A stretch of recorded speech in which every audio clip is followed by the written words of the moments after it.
बिस्मिल्लाहिर्रहमानिर्रहीम।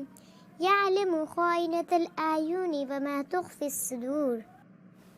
अल्लाह आँखों की चोरी को भी जानता है और इन बातों को भी जिनको सीनों ने छुपा रखा है। ये जो आयतें हमने पढ़ी हैं ये सूरह मोमिन की हैं। इसमें अल्लाह पाक हमें ये सबक दे रहे हैं कि ऐ मेरे नादान बंदे, मैं तेरी एक एक हरकतों से वाकिफ़ हूँ। तुम ये इस धोखा में ना रहना कि मैं तेरी आँखों की ख़यानत और दिलों की भेद को नहीं जानता।